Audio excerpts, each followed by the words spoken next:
हरे कृष्णा। ओम नमः शिवाय। कल हमने कथा में बात करी थी कि एक और दो श्री राम, लक्ष्मण जी और सीता जी ये तीनों वन के लिए प्रस्थान करने हेतु अपने माता पिता से आशीर्वाद प्राप्त करने जाते हैं। क्योंकि जब लक्ष्मण जी को भी अनुमति प्राप्त हो गई माँ सुमित्रा से कि तुम राम के साथ जा सकते हो, तो इसीलिए तीनों ने अपना साधु वेश धारण कर लिया। वहीं दूसरी ओर माता काली जो अपने रूप में आगे बढ़ती जा रही हैं, जगह जगह सृष्टि का विनाश हो रहा है। अग्नि अग्नि, फूल कुम्हला रहे हैं सारे, पौधे मुरझा रहे हैं सारे। ऋषि गण जो होती हैं वो भी देखकर घबरा जाती हैं और भागते भागते वो लोग सब के सब पहुंच जाते हैं बड़े ऋषि यानी कि सप्त ऋषियों के पास। देखिए, मनुष्य जब भाग रहे होते हैं डर के माँ काली से, तो वो पहुंच जाते हैं ऋषियों के आश्रम में, बाकी ऋषि पहुंच जाते हैं सप्त ऋषि के आश्रम में। अब घबरा कर वो ऋषि भृगु और ऋषि कश्यप के आश्रम में पहुंचते हैं और कहते हैं कि ऋषिवर, हमने माता को अनियंत्रित रूप में देखा है, अनियंत्रित रूप में कि वो जहाँ जहाँ जा रही हैं वहाँ वहाँ विनाश कर रही हैं। तो ऋषिवर, हमें कुछ समझ नहीं आ रहा, हम क्या करें। तो भृगु ऋषि कहते हैं, ऋषि कश्यप, ये तो उचित नहीं है, हमें शीघ्र माता के क्रोध को शांत करने हेतु अनुष्ठान करना होगा। और वो अनुष्ठान हम अकेले नहीं कर सकते, हमें और ऋषियों, सभी ऋषिगणों को एकत्र करना होगा। तुम सबको बुला लो, आप यहाँ पर सबको बुला लीजिए और फिर हम यहाँ पर यज्ञ का अनुष्ठान शुरू करते हैं। कश्यप ऋषि कहते हैं कि उचित है, मैं यज्ञ की सफलता हेतु सभी को बुला लेता हूँ, सभी को सूचित करता हूँ, ताकि हम सब सम्मिलित हों उस यज्ञ में और उस यज्ञ को पूर्ण कर सकें, उसको सफल कर सकें। अब यज्ञ आरंभ हो जाता है। ठीक है, तो ऋषि भृगु और ऋषि कश्यप जो हैं वो अपने हाथों में जल लेकर संकल्प लेते हैं कि इस यज्ञ के समापन तक माता का क्रोध शांत हो जाए और माँ अपने उसी कल्याणकारी करुणामय रूप में प्रकट हो जाएं, जिससे कि वो समस्त संसार का कल्याण करती हैं, अर्थात वो अपने माँ काली के रूप का त्याग करें। अब एक और तो ये वाला यज्ञ आरंभ हो गया जो सप्त ऋषि कर रहे हैं, दूसरी ओर एक यज्ञ चल रहा है जो अघोरी कर रहे हैं, तीसरी ओर जो विनाश की लीला है माता के द्वारा वो चरम सीमा पर पहुंच गई है, चरम सीमा पर।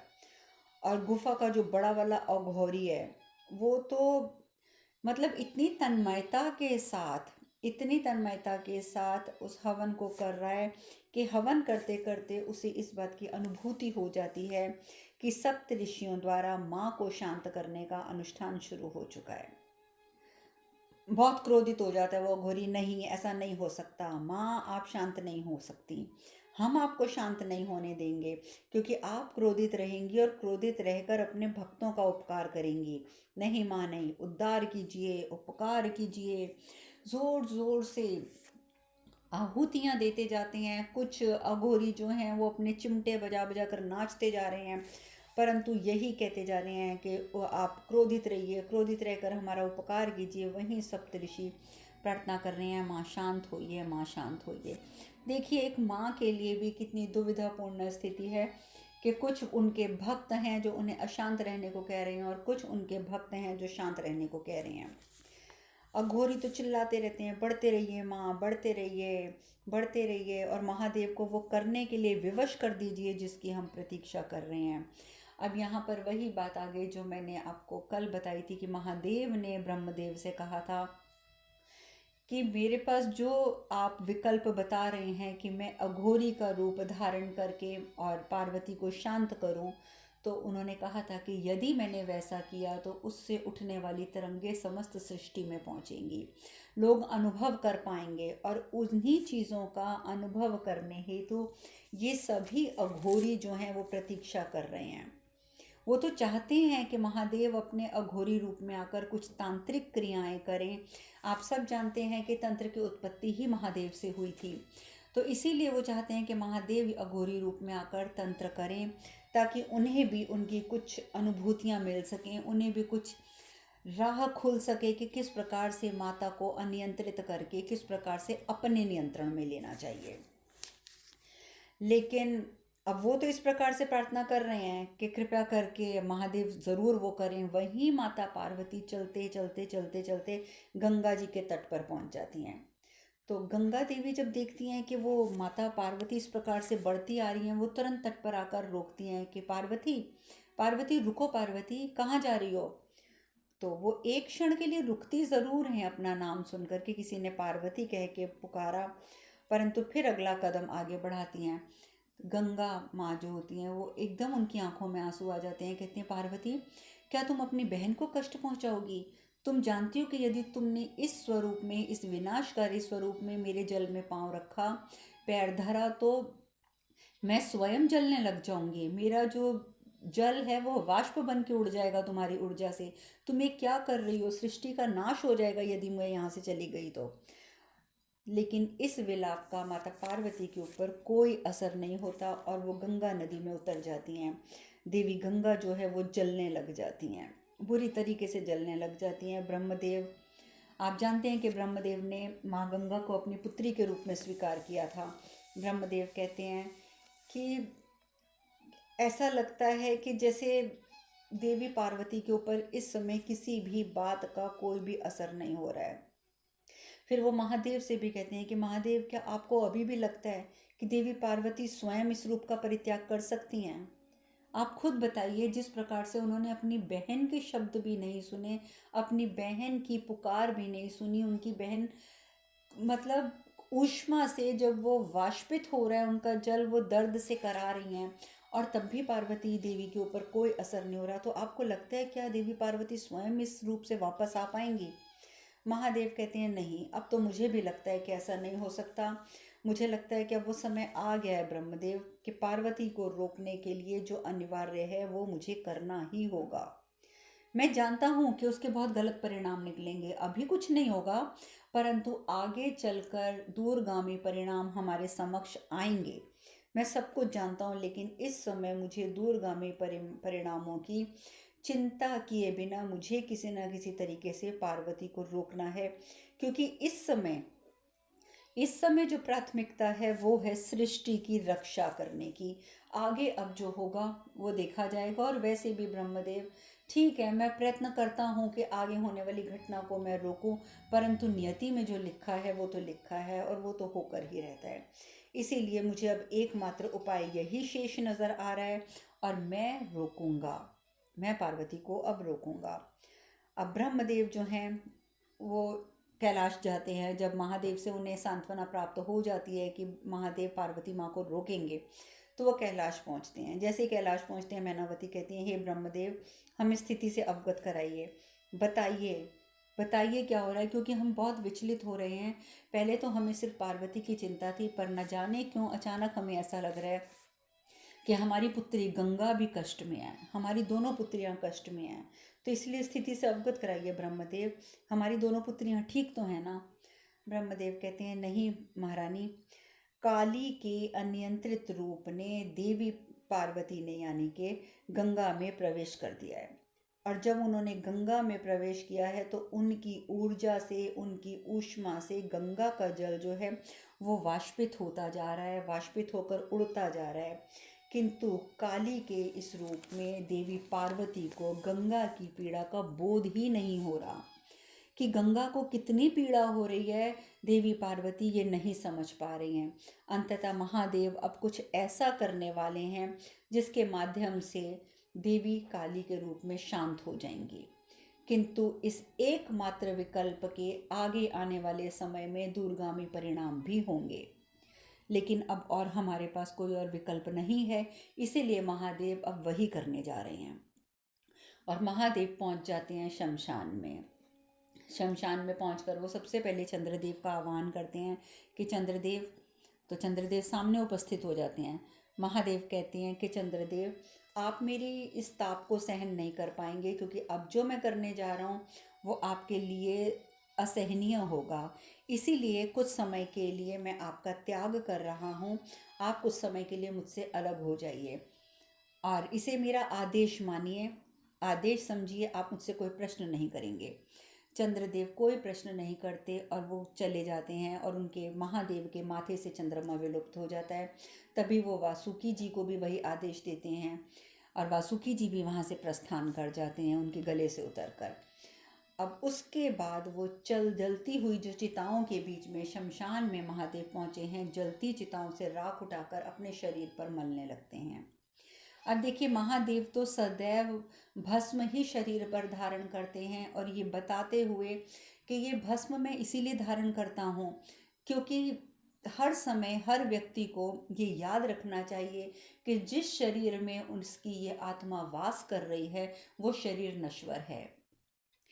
एक दिन उसे उस भस्म में परिवर्तित होना ही है। तो इसीलिए भस्म लगाकर हमें सदैव ये स्मरण रखना चाहिए कि इस शरीर के प्रति जो हमारा मोह है वो बढ़े ना, क्योंकि आज नहीं तो कल ये शरीर तो भस्म में परिवर्तित होगा ही। जैसे ही हमारी आत्मा इसमें से प्रस्थान करेगी तो हमारे अपने ही इस शरीर को ले जाकर जला देंगे, और जब वो जलाएंगे और हमारे शरीर के रूप में अगर कुछ बचेगा तो क्या बचेगा? सिर्फ भस्म। इसीलिए महादेव को भस्म अति प्रिय है और इसीलिए सभी अघोरी और जो भी महादेव के भक्त हैं वो रुद्राक्ष धारण करते हैं और रुद्राक्ष के साथ साथ वो भस्म धारण करते हैं। अब यज्ञ करते हुए ऋषियों को, जो खासकर जो ऋषि भृगु और ऋषि कश्यप हैं और जितने भी सप्त ऋषि हैं, उन्हें ये ज्ञात हो जाता है कि महादेव अघोरी रूप में आ गए हैं। उन्हें नजर आ जाता है कि महादेव ने अघोरी रूप धारण किया है और वो चिता के समक्ष बैठकर काली माँ का आवाहन कर रहे हैं। और जैसे ही महादेव कहते हैं अघोरी रूप धारण करके, जैसे ही वो भस्म की आहुति ही जलती हुई चिता में देते हैं और कहते हैं काली, काली माता के कदम वहीं के वहीं रुक जाते हैं। पर एक क्षण को रुक के माँ काली फिर आगे बढ़ती हैं, परंतु वो फिर आवाहन करते हैं, आओ काली आओ, आओ काली आओ। और अचानक ही अघोरियों को भी ज्ञात हो जाता है कि अघोरी महादेव जागृत हो गए हैं। वो बहुत प्रसन्न होते हैं। उन्हें तो ये लगता है कि अघोरी महादेव जब जागृत हुए हैं तो उन्हें अब बहुत कुछ सीखने को मिलेगा। वो शांत होकर सभी अघोरी वहाँ बैठ जाते हैं ताकि अब महादेव किस प्रकार से माता पार्वती की काली रूप की शक्तियों को नियंत्रित करेंगे, अघोरी वो सीखना चाहते हैं। आप जानते हैं कि अघोरियों का कार्य क्या है कि वो माता पार्वती को पहले उग्र रूप में लेकर आती हैं और जब उनका वो उग्र रूप धारण कर लेती हैं तो अपने तंत्र मंत्र की शक्तियों से वो माता पार्वती को अपने नियंत्रण में ले लेते हैं। और इसीलिए वो ये जानना चाहते थे कि किस प्रकार से महादेव अघोरी रूप लेके माता पार्वती की ऊर्जाओं को अपने नियंत्रण में लेते हैं। उनके हिसाब से तो यही है ना कि जैसे वो सीख पाएंगे कि जिस प्रकार से महादेव माता पार्वती की ऊर्जाओं को अपने नियंत्रण में करेंगे, कल को ये अघोरी भी माता पार्वती के क्रोध को दोबारा से भड़का कर और फिर उनकी ऊर्जाओं को ये सभी अघोरी अपने नियंत्रण में करके अपने हिसाब के कार्य करवा सके माता की ऊर्जाओं से। तो इसीलिए वो शांत होकर ये सीखने के तात्पर्य से वहाँ बैठ जाते हैं अपनी गुफा में, अपने हवन कुंड के समक्ष कि माता के इस रूप को किस प्रकार से नियंत्रित करते हैं महादेव। अब महादेव जैसे ही आह्वान करते हैं माँ काली का, तो माँ काली जो होती हैं वो शमशान में उपस्थित हो जाती हैं। शमशान में उपस्थित होती हैं तो महादेव जो है वो चिता में लगातार आहुतियाँ डालती रहती हैं। माँ और भी क्रोधित हो जाती हैं, इतनी क्रोधित हो जाती हैं कि वो एक बहुत ही विशाल और विकराल रूप धारण कर लेती हैं। उनको देखकर महादेव भी खड़े होते हैं और वो उनसे भी बड़ा विशाल रूप धारण कर लेते हैं। और जब माँ काली को ये प्रतीत होता है कि ये मेरे समक्ष जो है ये मुझसे भी बड़ा है, देखो इसने तो मुझसे भी बड़ा रूप धारण कर लिया है, वो वहीं शांत हो जाती हैं। शांत होके जब वो अपने चारों ओर निगाह दौड़ाती हैं तो विशाल स्वरूप में चारों ओर उन्हें महादेव ही महादेव नजर आते हैं। ये सब देखकर माँ काली जो हैं वो शांत हो जाती हैं। जैसे ही माँ काली शांत होती हैं तो अघोरियों को ऐसा प्रतीत होने लगता है कि यदि माँ काली इतनी जल्दी शांत हो गई तो उन्हें ये सब सीखने का अवसर कैसे प्राप्त होगा कि महादेव उन्हें कैसे शांत कर रहे हैं। अब वो क्या करते हैं कि अपने हवन कुंड में तीव्रता से आहुतियाँ डालना शुरू कर देते हैं ताकि किसी भी प्रकार से माता इतनी शीघ्र शांत ना हो, क्योंकि यदि माता शांत हो गई तो उन्हें जो सीखने का अवसर प्राप्त हो रहा है वो अवसर उनका खो जाएगा। इधर माता शांत होती जाती हैं, उधर अघोरी जो हैं वो सब कुछ अपने हवन में तीव्रता से डाल डाल के हवन की कुंड की अग्नि को तीव्र करते जाती हैं। अब अघोरी जो देखते हैं कि किस प्रकार से माता को नियंत्रित कर रहे हैं महादेव, वो सीखते रहते हैं और अघोरी ये तक देख लेते हैं कि किस प्रकार के मंत्र जाप से महादेव ने माता को शांत कर दिया है और माता पार्वती इस समय महादेव के सम्मुख बैठ गई हैं, पूरे तरीके से नियंत्रित होकर बैठ गई हैं, बैठ गई हैं, बैठ गई हैं। माता पार्वती शांत होकर बैठ गई, इस बात से अघोरी परेशान हो जाते। क्यों? क्योंकि अघोरियों के मन में तो यही इच्छा होती है कि वो सिर्फ इतना सीख लेंगे कि महादेव किन शक्तियों के द्वारा, किन मंत्र जापों के द्वारा माता पार्वती को यानी कि माँ काली को नियंत्रित करते हैं, उनकी ऊर्जाओं को। और अघोरियों की इच्छा थी कि इसके बाद वो अपने हवन को तीव्र करके माँ काली को अपनी ओर आकर्षित कर लेंगे और फिर उन्हीं मंत्र शक्तियों से वो माँ काली को अपने नियंत्रण में ले लेंगे, यानी कि उनकी ऊर्जाओं को अपने नियंत्रण में ले लेंगे। लेकिन जब वो देखते हैं कि वो तो बिल्कुल ही शांत हो गई हैं माता और बैठ गई हैं जाकर महादेव के सम्मुख, तो वो सब क्रोधित हो जाते हैं, बहुत क्रोधित हो जाते हैं। महादेव ये क्या करने जा रहे हैं आप, महादेव ये क्या करने जा रहे हैं आप। और वो देखते हैं कि जैसे ही महादेव माता पार्वती के ऊपर जल का छिड़काव करके, माँ काली के ऊपर जल का छिड़काव करके उन्हें शांति मंत्रों से शांत कर रहे हैं, जगह जगह की क्रोध जो अग्नियाँ जगह जगह जल रही होती हैं, धीरे धीरे धीरे धीरे वो सब अग्नि जो है वो शांत होनी शुरू हो जाती है, बिल्कुल शांत होनी शुरू हो जाती है। सप्तऋषि जो होते हैं वो बहुत प्रसन्न होते हैं, कहते हैं हमारा यज्ञ सफल हुआ, हमारा यज्ञ सफल हुआ, माँ शांत हो गई। उधर गंगा नदी भी शांत हो जाती है, उनकी जलन भी कम हो जाती है, उनका जल भी वापस परिवर्तित हो जाता है जल में। और लेकिन यहाँ पर अघोरी तो परेशान हो रहे हैं कि इतना उनको अपेक्षा नहीं थी कि माता पार्वती इतने जल्दी शांत हो जाएंगी और सब कुछ इतनी जल्दी वास्तविक स्वरूप में आ जाएगा। और माँ को इतना शांत कर दिया महादेव ने, इतना शांत कर दिया कि वो तुरंत अपने वास्तविक स्वरूप में आ गई, यानी कि माँ काली का स्वरूप त्याग कर देवी पार्वती वापस अपने पार्वती के करुणामय स्वरूप में आ गई। जैसे ही माता पार्वती अपने वास्तविक स्वरूप में आती हैं, महादेव भी वास्तविक स्वरूप में आ जाते हैं। अघोरी क्रोधित होते जाते हैं, एक तो बुरी तरीके से चिल्लाने लग जाते हैं, माँ चाहिए मुझे, माँ चाहिए मुझे, अपना सर पटकने लग जाता है दीवारों के ऊपर, माँ तुम क्यों शांत हो गई, क्रोधित हो, क्रोधित हो, क्रोधित होकर हमारे समक्ष आओ, हमें तुम्हारी ज़रूरत है, हमें माँ चाहिए, हमें माँ चाहिए, चिल्लाते रह जाते हैं। लेकिन महादेव माता पार्वती को शांत करके कैलाश ले जाते हैं। सब जो हैं बहुत प्रसन्न होते हैं, गंगा भी वहीं पे उपस्थित हो जाती है और सब लोग माता पार्वती का पूरा ध्यान रखते हैं, क्योंकि वो जानते हैं कि किस मन स्थिति से माता पार्वती गुजर कर अभी बाहर आई हैं। महादेव ध्यान में बैठते हैं और जैसे ही वो ध्यान में बैठते हैं तो उनका ध्यान उन्हीं अघोरियों की ओर जाता है। अघोरियों की ओर जाता है तो वो क्या देखते हैं कि अघोरी तो चिल्ला रहे हैं, माँ शांत कैसे हो गई, माँ शांत कैसे हो गई, उन्हें तो अभी और क्रोधित होना था, अभी तो अभी और क्रोधित होना था, वो पुनः पार्वती के रूप में कैसे परिवर्तित हो गई हैं, अब हम उनकी शक्तियों को स्वयं में कैसे लाएंगे, हम अपने आप को सशक्त कैसे करेंगे माँ की ऊर्जाओं से, क्या करेंगे क्या करेंगे, चिल्ला रहे हैं वो लोग। और एक दूसरा जो अघोरी है वो बड़ा खुश होता है, वो कहता है शांत हो जाओ, मैंने माता का हृदय पढ़ लिया है, माता अभी पूरी तरीके से स्थिर नहीं है, अर्थात वो अभी पुनः अस्थिर होंगी और इसीलिए इस बार उन्हें नियंत्रित महादेव नहीं करेंगे, उन्हें नियंत्रित हम करेंगे। अब हम अपने इस यज्ञ की अग्नि को ठंडा नहीं होने देंगे और हम अग्नि को और ज़्यादा प्रज्वलित करेंगे, माता को और ज़्यादा क्रोधित करेंगे। मैं देख चुका हूँ कि माता अभी पूर्ण रूप से नियंत्रण में नहीं है, वो जल्दी ही अनियंत्रित होंगी और हमारे नियंत्रण में आएंगी। और ये कह के वो जो कैदी बनाए होते हैं मनुष्य, उनका रक्त बहा बहा के माता के विग्रह को अर्पित करते हैं, ये लो माता, ये मनुष्य का रक्त तुम्हारे लिए, माता और क्रोधित हो, ये देखो और रक्त तुम्हारे लिए। मतलब अघोरियों की जो नीति होती है कि किसी की भी बलि दे देना, चाहे वो पशु पक्षी हो चाहे वो मनुष्य हो, जबकि भगवान इस बात को कभी नहीं कहते हैं कि किसी की बलि दी जाए।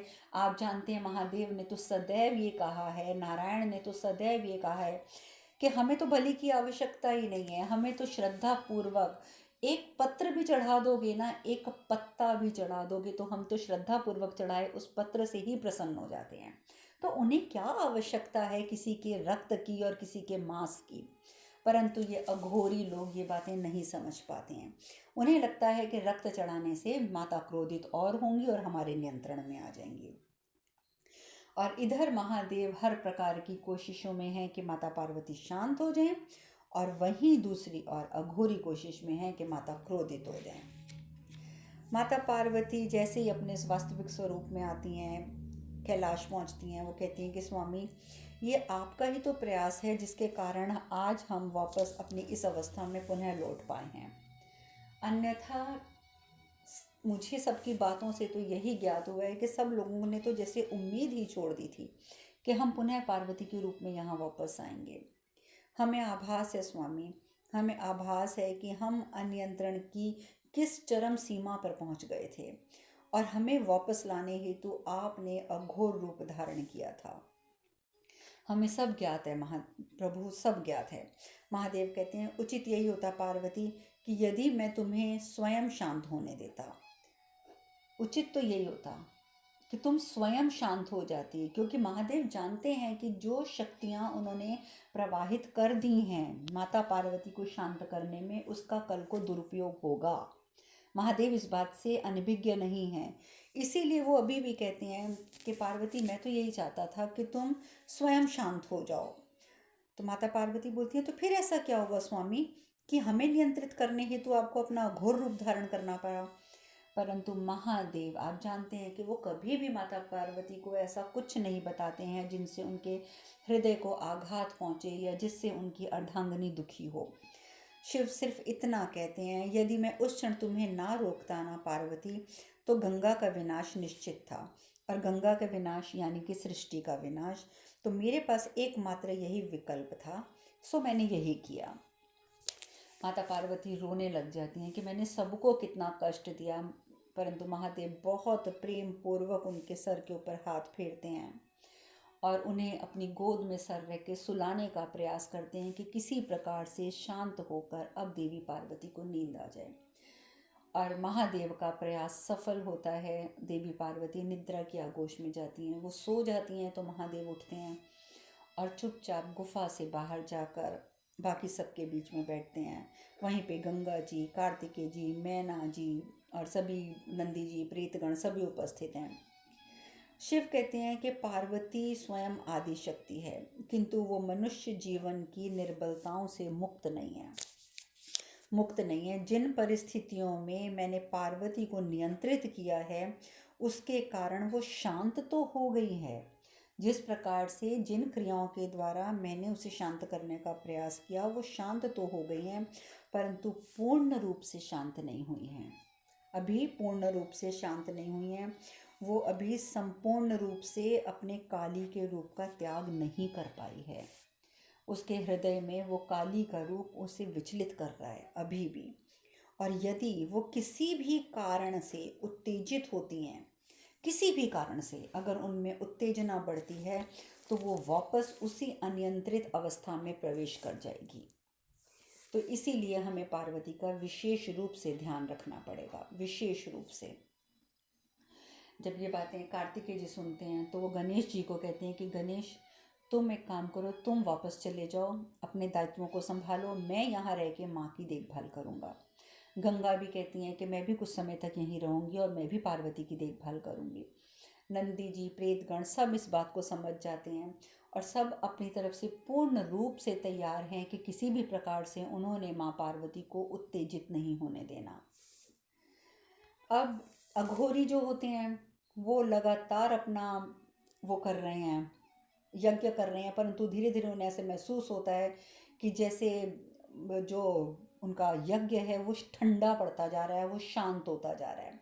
तो अघोरी क्या करते हैं, वो गंगा तट पर जाते हैं, उस तट पर जहाँ पर माँ काली के चरण पड़े होते हैं, और वहाँ की मिट्टी लेकर आते हैं, और फिर वहाँ की मिट्टी से वो हवन करना शुरू करते हैं। और वो इसीलिए करते हैं क्योंकि उस अघोरी को पता है कि इस मिट्टी पर माँ के कदम हैं, और माँ क्या जो मनस्थिति है इस समय के, वो शांत हैं, क्रोधित हैं, उत्तेजित हैं, तो इस मिट्टी के द्वारा हमें माँ की मनस्थिति की सूचना मिलती रहेगी, और ये मिट्टी हमारे लिए सूचक बन जाएगी माँ की मनस्थिति की।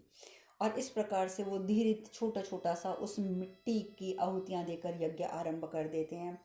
और साथ ही एक अघोरी कहते हैं कि यदि ये अग्नि बुझ गई तो ये संकेत होगा कि माता शांत हो गई है, परंतु वो सभी को निर्देश देता है कि ये अग्नि बुझनी नहीं चाहिए, बुझनी नहीं चाहिए, और मंत्र जापों से लगातार अग्नि को वो लोग भड़काते रहते हैं। अग्नि भड़कती है, एक अघोरी तो इतना उत्तेजित हो जाता है कि पत्थर के ऊपर अपना सर पटकना शुरू कर देता है, खून निकलने लग जाता है उसके सर से कि माँ जागो, माँ जागो, माँ जागो, जागो माँ जागो, माँ आएगी, माँ आएगी, पागलों की भांति चिल्लाता रहता है। और ये बात माता पार्वती को विचलित करती है, क्योंकि माता पार्वती का अभी काली माँ का रूप, जैसे कि महादेव ने बताया, कि पूर्ण रूप से अभी शांत नहीं है। माता पार्वती विचलित हो जाती हैं, उन्हें अपने काली का रूप बार बार दिखना शुरू हो जाता है, तो वो समझ नहीं पाती हैं। उनको बार बार दिखता है कि किस प्रकार महादेव उन्हें रोकने का प्रयास कर रहे हैं, कभी बटुक के रूप में, कभी धरती पर लेटकर। माँ पार्वती को ये सब बार बार नजर आता है, तभी वहाँ पे महादेव उपस्थित हो जाते हैं। वो समझ जाते हैं कि पार्वती विचलित हो रही हैं। महादेव उपस्थित हो जाते हैं, प्रेम पूर्वक उनके सर पे हाथ फेरते हैं, उन्हें शांत करते हैं, शांत करते हैं। उन्हें सब दिख जाता है कि किस प्रकार अघोरी जो हैं वो उन्हें विचलित कर रहे हैं, माता पार्वती को, किस प्रकार लगातार यज्ञ कर करके, आवाहन कर करके माँ को पुकार रहे हैं। माता पार्वती की आंखों से अश्रु की धारा बहने लगती है। यहाँ माँ पार्वती की आंखों में अश्रु की धारा, और वहाँ महादेव के नेत्रों में क्रोध की धारा, उन अघोरियों के प्रति क्रोध की धारा कि ये क्या कर रहे हैं। परंतु महादेव माता पार्वती को शांत करके फिर सबके बीच में ले जाकर बिठाते हैं। सब लोग उन्हें प्रसन्न करने का अथक प्रयास करते हैं, यहाँ तक कि कार्तिकेय जी, जिन्होंने कभी कुछ नहीं किया था, प्रथम अवसर ऐसा आता है कि कार्तिकेय जी स्वयं खाना बनाते हैं, भोजन स्वयं बनाते हैं नंदी जी के साथ मिलकर, कि किसी प्रकार से उनकी माता को आराम मिले, उनकी माता हर एक चिंता से मुक्त रहें। जब कुछ दिन बीत जाते हैं तो कार्तिकेय जी कहते हैं कि पिताजी, मुझे लगता है कि माँ के अवस्था में अब सुधार हो रहा है, माँ काफ़ी हद तक शांत भी है, और मैं इस उम्मीद से कि अब सब कुछ अच्छा रहेगा, मैं दक्षिण की ओर प्रस्थान करना चाहता हूँ, क्या मुझे आज्ञा है। महादेव कहते हैं, तुम योद्धा हो पुत्र, योद्धा, और तुम्हें तो हर विपरीत परिस्थिति में भी विजय की ओर अग्रसर रहना चाहिए, हर समय तुम्हें विजय की ओर अग्रसर रहना चाहिए। तुम मत सोचो कि आगे सही होगा या गलत होगा, तुम्हारा लक्ष्य है कि हर परिस्थिति पे विजय प्राप्त करनी है। परंतु ये बात सुनकर कार्तिकेय जी कहते हैं, परंतु पिताजी, जलंधर हो या अंधक, हर समस्या का अंत एक नई समस्या क्यों होता है हमारे लिए पिताजी।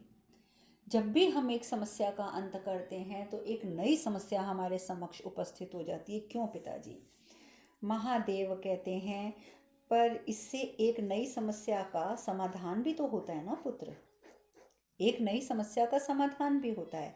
चुनाव हम पर निर्भर करता है कार्तिकेय, हम पर निर्भर करता है कि हम एक समस्या से दूसरी समस्या तक की कठिनाइयों पर ध्यान दें, या एक समाधान से दूसरे समाधान तक की उपलब्धि पर ध्यान दें।